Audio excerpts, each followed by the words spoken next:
Hello students, welcome to ICT virtual classes. Class हम यहाँ पर डिस्कस कर रहे हैं अपना चैप्टर, और चैप्टर का नाम है diversity in the living world, यानी कि जीव जगत में विविधता। तो अभी तक हमने समझा है जीव जगत जो है वो क्या होता है, जीव क्या होते हैं, निर्जीव क्या होते हैं, और विविधता या डाइवर्सिटी क्या होती है। तो जो हमारे शुरुआती के जो शब्द हैं वो ये हैं जो हमने डिस्कस किए हैं। आज आगे के जो पोर्शन है उसको हम डिस्कस करेंगे। तो आइए चलते हैं स्मार्ट बोर्ड की तरफ। चलिए, तो सबसे पहले तो हमने यहाँ पे सजीव और निर्जीव के बारे में बात की है, फिर हमने विविधता को यहाँ पे समझा है। अब विविधता या वैरायटी में आपको कोई कंफ्यूजन है तो आप पूछ सकते हैं। बात करते हैं बायोडाइवर्सिटी के बारे में। तो हमने बोला बायोडाइवर्सिटी, देखो हम अभी बात कर रहे थे डाइवर्सिटी के बारे में, ठीक है। चैप्टर में क्या बोला गया है, डाइवर्सिटी,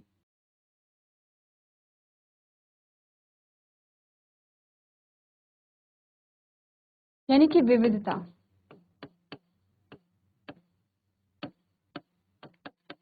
हमने बोला जब हम डाइवर्सिटी या विविधता बोलते हैं तो हम किसी भी के बारे में भी बात कर रहे हैं। हम यहाँ पे ऐसा नहीं कि सिर्फ और सिर्फ सजीव की बात कर रहे हैं, नहीं, हम हर किसी की बात कर रहे हैं। विविधता या वैरायटी भी हम कह सकते हैं। जैसे मैंने एग्जांपल आपको शर्ट का दिया था, प्रीवियस हमारा जो लेक्चर था।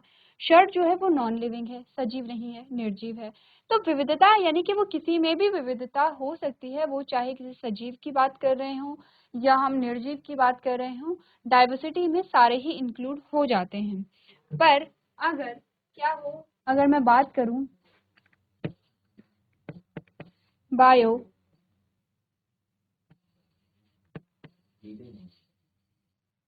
डाइवर्सिटी की, या मैं बात करूं जैव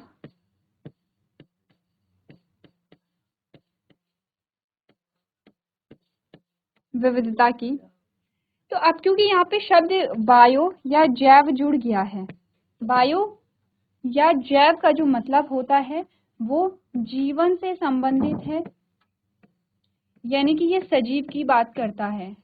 अगर मैंने बायोडाइवर्सिटी का मतलब बायोडाइवर्सिटी बोला है तो मतलब हम यहाँ पे देखने वाले हैं जो सजीव हैं उनमें क्या वैरायटी मिलती है, उनके प्रकार के बारे में हम बात करने वाले हैं कि सजीव कितने प्रकार के होते हैं, उनमें कितने प्रकार की वैरायटी हमें देखने को मिलती है, उनमें जो विविधता है उसके बारे में हम बात करते हैं। और सजीव में हम सबकी ही बात करेंगे, प्लांट्स, एनिमल्स, सभी की बात हम यहाँ पर कर रहे हैं। तो आप यहाँ पे पढ़ रहे हैं बायोडाइवर्सिटी, ठीक है। आपका जो चैप्टर था वो भी यही था, डाइवर्सिटी इन लिविंग वर्ल्ड, यानी कि जीव जगत में विविधता। तो वो भी जीवन की ही बात करता है, या इसी को हम बायोडाइवर्सिटी भी कह सकते हैं। देखो, हमने कहा diversity in the living world known as biodiversity, या जीव जगत में विविधता को हम जैव विविधता कह सकते हैं, ठीक है। आपने क्या बोला है, diversity in the living world, इसको आपने एक शब्द में समझा दिया है बायोडाइवर्सिटी, या जीव जगत में विविधता को आपने एक शब्द में समझा दिया है जैव विविधता, ठीक है। इसके अलावा हमने बात की है हैबिटाट के बारे में या आवास। ये शब्द हमें पता होनी चाहिए क्योंकि ये आगे काम आएंगे। हैबिटाट या आवास जो होता है जहाँ पर हम रहते हैं।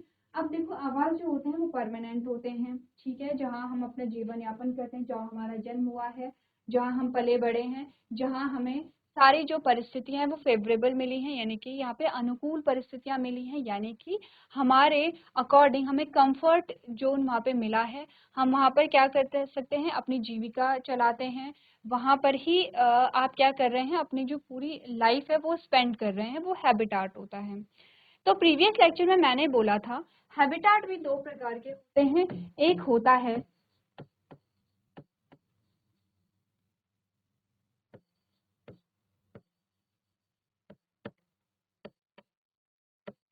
नेचुरल हैबिटाट, जिसको प्राकृतिक आवास कहते हैं,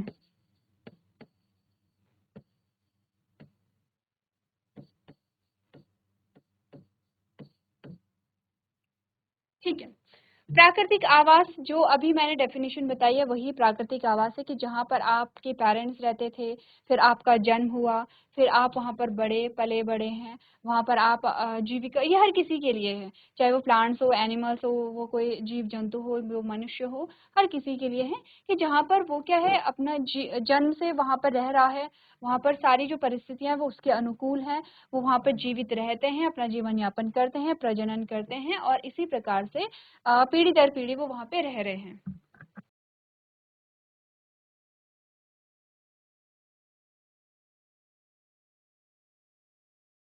वो उनका क्या कहलाता है, नेचुरल हैबिटाट कहलाता है। तो फिर आपने कहा कि दूसरे प्रकार का जो हैबिटाट है वो क्या होता है, उसको हम नाम देते हैं यहाँ पे आर्टिफिशियल हैबिटाट। तो दूसरा टाइप कहाँ पे लिखे, यहाँ पे लिखते हैं, ठीक है। दूसरा जो टाइप है वो है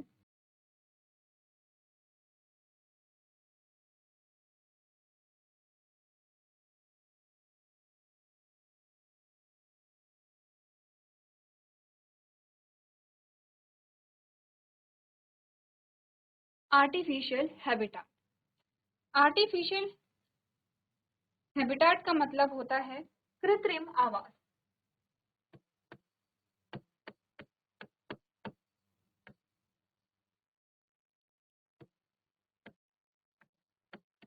कृत्रिम आवास का मतलब है कि ऐसा नहीं है कि आप हमेशा से उसी जगह पे रहते थे या आप हमेशा उसी जगह से बिलोंग करते थे या आपका जन्म वहाँ हुआ है।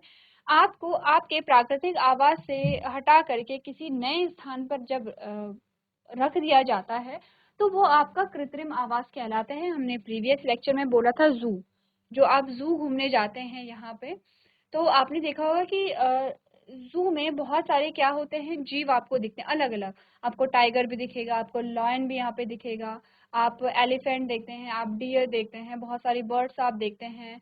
आपको बहुत बड़े बड़े जो एक्वेरियम है उनमें फिशेस दिखाई जाती हैं। एक्वेरियम समझते हो, आर्टिक जैसे बहुत बड़े बड़े टैंक रहते हैं पानी के और उनमें जो मछलियां हैं उनको रखा जाता है शो के लिए, सजावटी के तौर पे। आपने देखा होगा, नहीं देखा है तो एक बार आप लोग सर्च करेंगे और आपको आगे देखने का मौका ज़रूर मिलेगा, क्योंकि बहुत सारे लोग एक्वेरियम को रखते हैं जहाँ पे फिशेस होते हैं। छोटे टैंक, छोटे से लेके बड़े टैंक तक यहाँ पे बनाए जाते हैं। अब देखो वो जो फिश है, वो जो मछली है, उसका वो प्राकृतिक आवास तो नहीं है, वो छोटा सा टैंक देखो।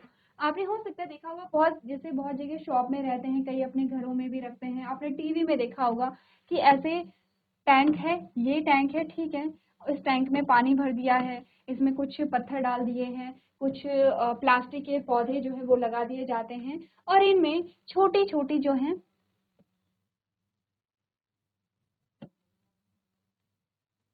छोटी छोटी मछलियां जो हैं वो यहाँ पे डाली जाती हैं, ठीक है। अब ये जो मछली है, इसका ये घर तो नहीं है, इसका घर कहाँ था, इसका घर तो यहाँ पे नदियां हैं या समुद्र है, यानी कि ऐसी पानी वाली जगह जो प्राकृतिक प्राकृतिक जल निकाय होते हैं, ठीक है।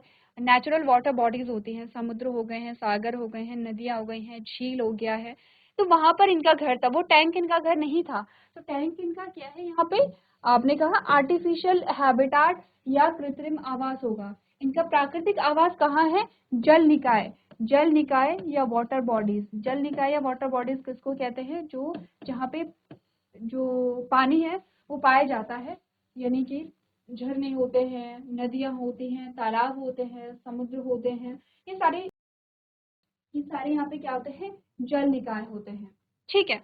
तो समझ में आया यहाँ पे हैबिटाट का क्या मतलब है। आगे बढ़ते हैं। अडेप्टेशन की हमने प्रीवियस लेक्चर में बात की थी।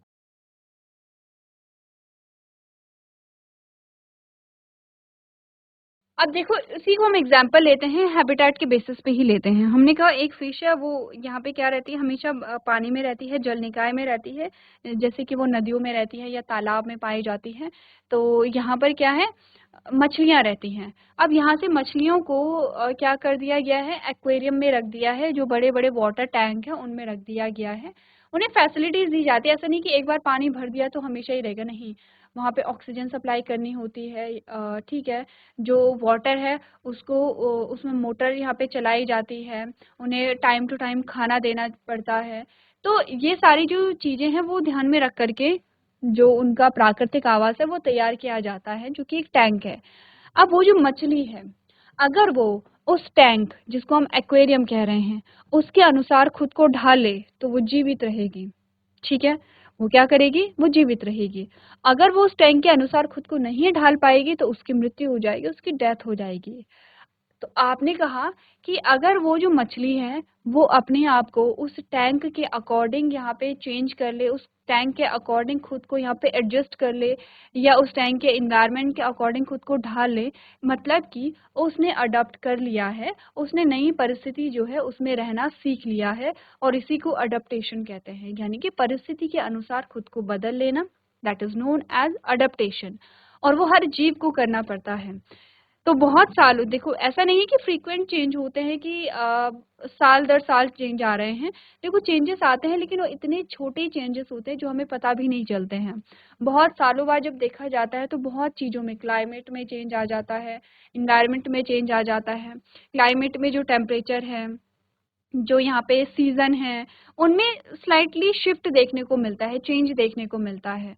तो आपने यहाँ पर देखा कि जो जीव यहाँ पे इन्वायरमेंट के अकॉर्डिंग, या अपने क्लाइमेट के अकॉर्डिंग, या अपने वातावरण के अनुसार खुद को अपने वातावरण के अनुसार ढाल लेते हैं, मतलब कि वो अडप्ट कर जाते हैं। और जिनमें अडप्टेशन का गुण होता है, जो अडप्ट कर जाते हैं, वो सरवाइव करेंगे, वो जीवित रहते हैं। जो जीव अडप्ट नहीं कर पाते हैं उनकी डेथ हो जाती है, मृत्यु हो जाती है। इसी को अडप्टेशन या अनुकूलन कहते हैं। यहाँ तक की बात कंप्लीट है, क्लियर है, तो हम आगे बढ़ेंगे। और अगर कोई डाउट आपका है तो आप पूछ सकते हैं। देखो एक बार जितनी भी चीजें हमने डिस्कस की हैं।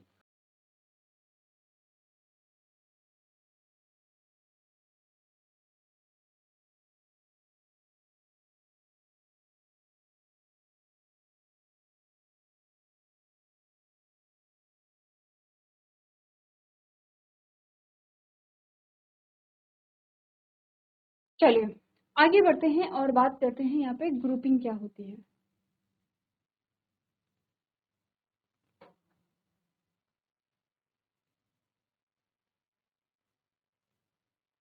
आगे बढ़ते हैं कि ग्रुपिंग क्या होती है या वर्गीकरण क्या होता है। ग्रुपिंग को अगर हम अच्छा नाम दें तो वो क्लासिफिकेशन यहाँ पे दे सकते हैं, ठीक है। ग्रुपिंग से अच्छा जो शब्द है वो है क्लासिफिकेशन। अब आप बोलेंगे कि हम तो यहाँ पे क्या पढ़ने वाले थे, विविधता पढ़ने वाले थे, हम जीवों की वैरायटी पढ़ने वाले थे। यस, आप जीवों की वैरायटी ही पढ़ रहे हैं यहाँ पे। और इसके लिए आपको समझना पड़ेगा क्लासिफिकेशन किसे कहते हैं, जिसको हम वर्गीकरण कहते हैं। देखो वर्गीकरण में क्या होता है कि जैसे हमारे पास बहुत सारी चीजें हैं, ठीक है।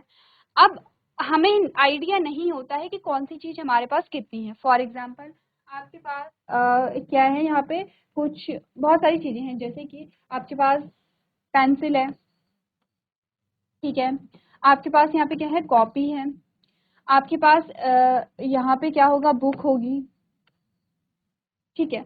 अब आपको नहीं पता कि आपके पास कितनी पेंसिल है, कितनी कॉपी है, कितनी बुक्स आपके पास है, या चलो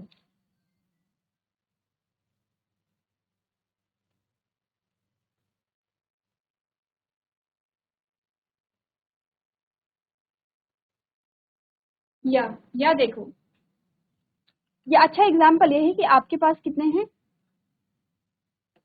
आपके पास 100 रुपए हैं, ठीक है। 100 रुपए में से ऐसे नहीं कि आपके पास 100 का नोट है, आपके पास कुछ क्या है, सिक्के हैं, कुछ आपके पास 10 के नोट हैं, चलो कुछ आपके पास 10 के नोट हैं, कुछ आपके पास 5 के सिक्के हैं, कुछ आपके पास 20 के नोट हैं, ठीक है। इनमें से आपके पास क्या है, यहाँ पे कुछ 10 के जो है वो सिक्के, चलो ठीक है, इन तीनों को ही देखते हैं, नोट ही देखते हैं। तो हम बात करें, कुछ 10 के नोट हैं आपके पास, कुछ 5 के नोट हैं, 5 के नोट भी अब कम आते हैं, 5 के नोट हैं, और कुछ 20 के नोट हैं, ठीक है। अब आपको क्या बताना है, आपके पास टोटल कितने हैं, 100 रुपए हैं। अगर मैं आपसे पूछूं कि बताओ कि आपके पास 10 के नोट कितने हैं, तो उसके लिए आपको क्या करना पड़ेगा, आपको गिनना पड़ेगा और आपको इन्हें अरेंज करना पड़ेगा। तो आपने कहा कि मेरे पास जो 5 के नोट हैं वो कितने हैं, 5 हैं, ठीक है। मेरे पास जो 10 के नोट है वो 5 है, जो 5 के नोट हैं वो कितने हैं,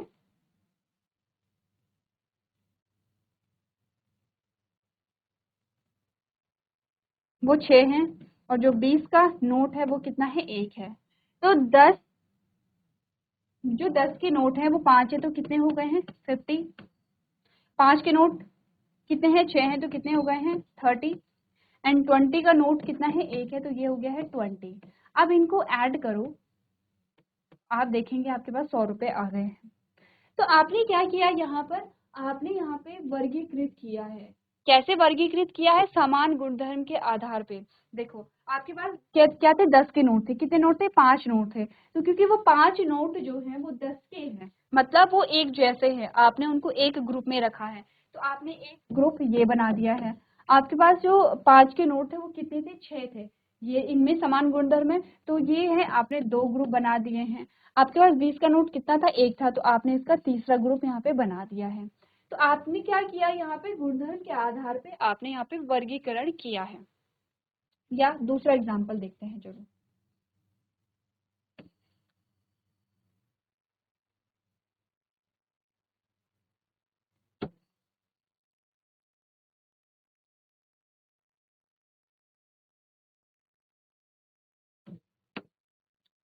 आपके स्कूल में कितने हैं, 500 बच्चे हैं।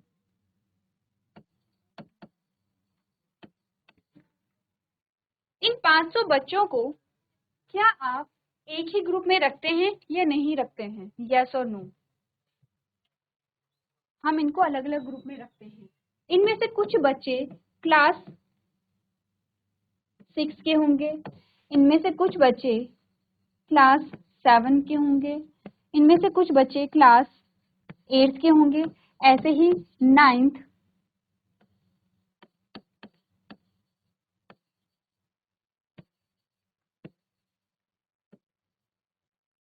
10th, 11th एंड 12th के होंगे।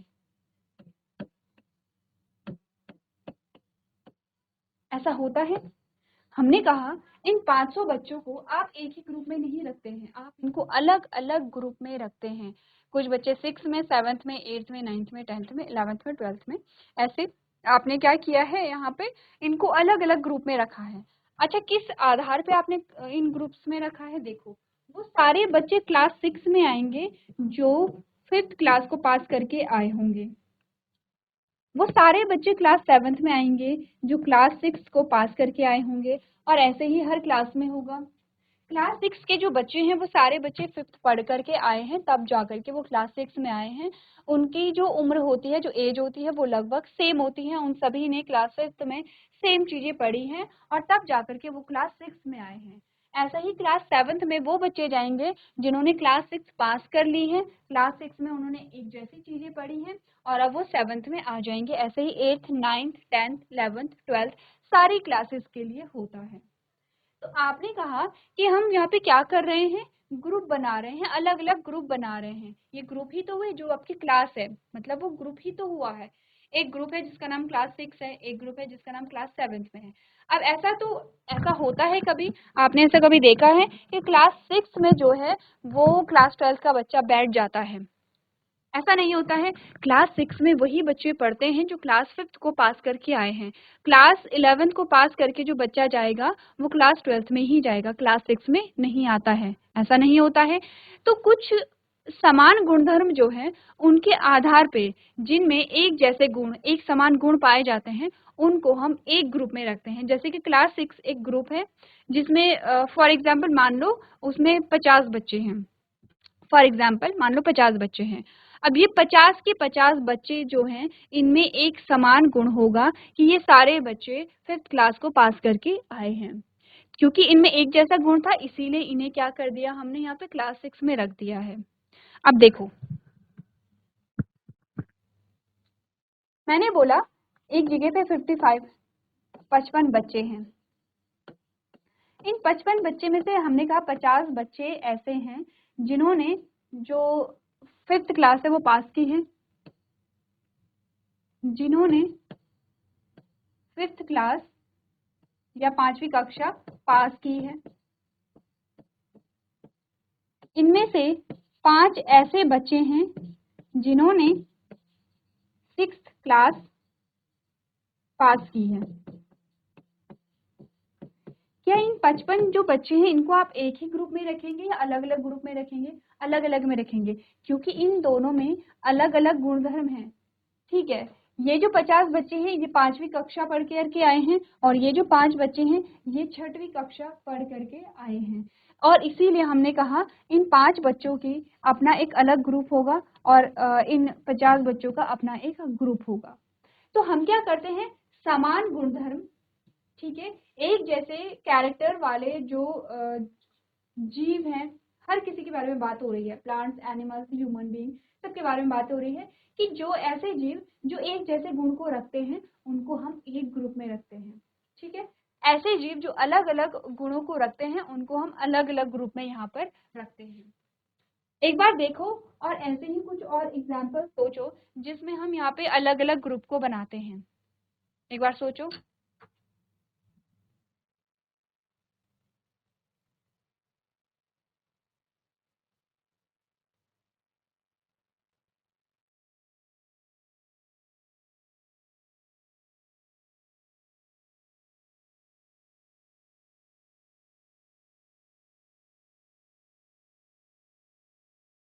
और एग्जाम्पल जो आप बताओ, और एग्जाम्पल आपको क्या मिले आपके डेली लाइफ से रिलेटेड। आप अपने रोजमर्रा के जीवन में बहुत सारे ऐसी चीजें करते होंगे जिसमें आप यहाँ पर चीजों को ऑर्गेनाइज करते हैं, और ऑर्गेनाइज जब आप करते हैं तो एक जैसी चीजों को आप एक जगह रखते हैं और अलग अलग चीजों को अलग अलग जगह रखते हैं। जैसे कि देखो, जैसे कि हमने बोला आपके पास क्या है, यहाँ पे शर्ट है। कितनी शर्ट है? 10 शर्ट है। मैंने बोला इन शर्ट्स को, ये जो आपकी शर्ट्स हैं, इनको इनके कलर के अकॉर्डिंग क्या करो, अलग अलग ग्रुप में डिवाइड करो, यानी कि अलग अलग ग्रुप बनाओ कि इनके रंग के आधार पे। तो आपने कहा कि जो एक जैसे कलर वाली चीजें हैं, एक जैसे कलर वाली जो शर्ट्स हैं उनको आप एक ग्रुप में रखेंगे। जैसे कि इनमें से जो 2 शर्ट हैं वो कैसी हैं, यहाँ पे रेड कलर की हैं फॉर एग्जाम्पल। इनमें से जो 3 शर्ट हैं वो यहाँ पे ब्लू कलर की हैं। इनमें से जो 5 हैं वो कैसी हैं, पिंक कलर के हैं। ठीक है, अब आपने यहाँ पे रंगों के आधार पे क्या किया है, जो शर्ट है उन्हें अलग अलग रख दिया है। 2 जो लाल कलर की शर्ट है उनको अलग रखा, ब्लू यानी कि नीले कलर की शर्ट को अलग रखा, और पिंक कलर की शर्ट को अलग रखा। ऐसे आपके पास क्या बन गए हैं, 3 ग्रुप बन गए हैं अपनी शर्ट के लिए, क्योंकि आपने रंगों के आधार पर उन्हें अलग किया है। ऐसा ही और एग्जाम्पल हो सकते हैं, जैसे कि आपके किचन में है। आपने किचन में देखा होगा जो यहाँ पे ग्लास होता है, जैसे गिलास, जैसे कटोरी, जैसे चम्मच,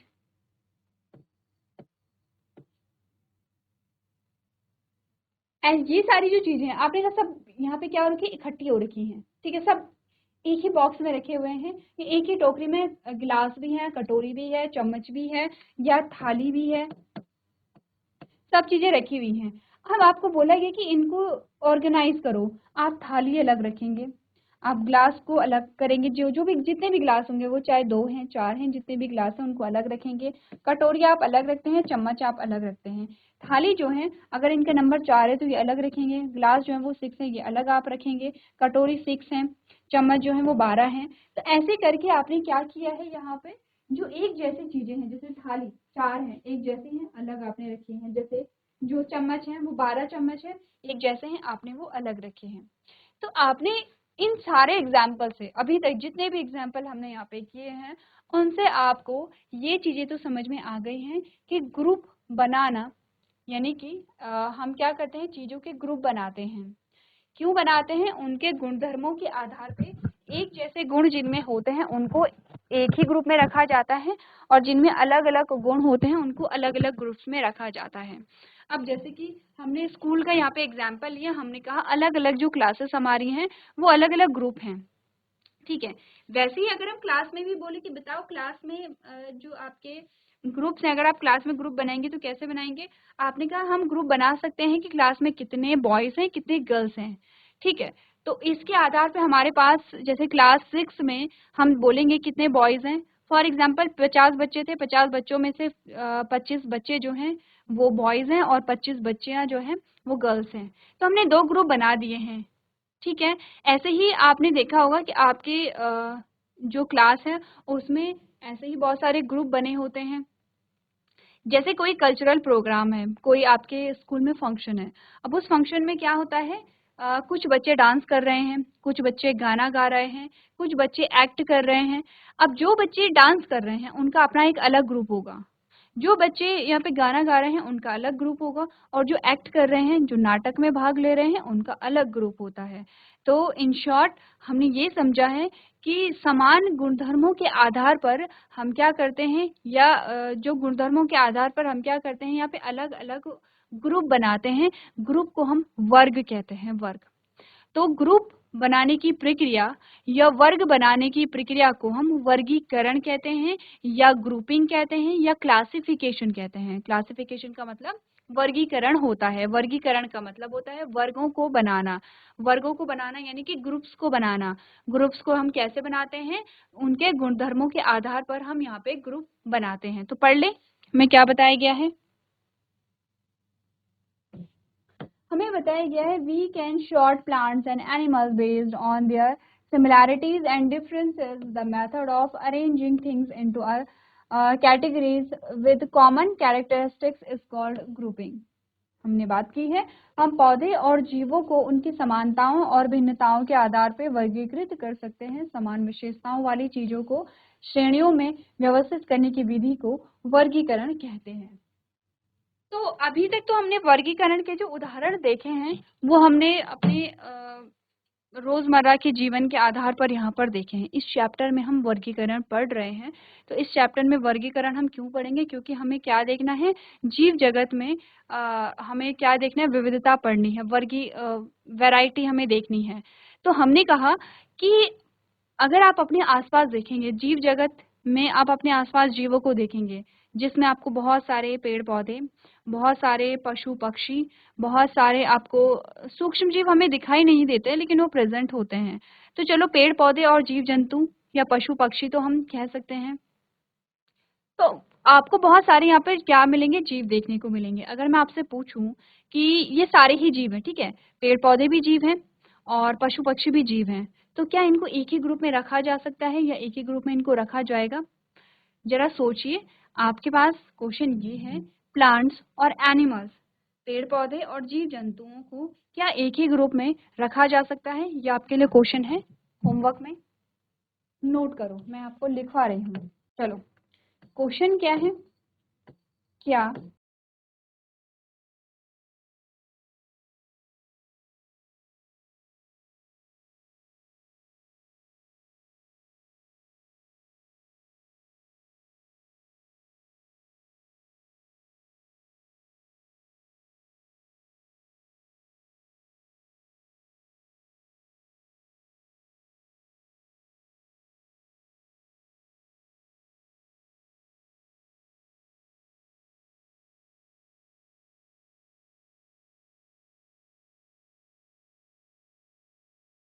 क्वेश्चन है, क्या पेड़ पौधे व जंतुओं को एक ही वर्ग, वर्ग का मतलब होता है ग्रुप,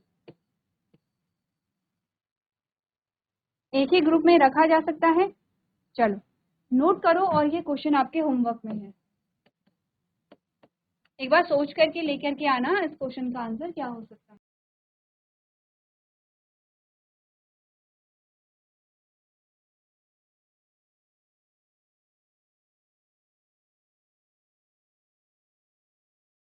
सो क्लास हमने यहाँ पे बात की है आज वर्गीकरण के बारे में, यानी कि क्लासिफिकेशन के बारे में। इससे रिलेटेड एक क्वेश्चन में आपको होमवर्क में दिया है जिसको आप लोग कंप्लीट करके लेके आएंगे।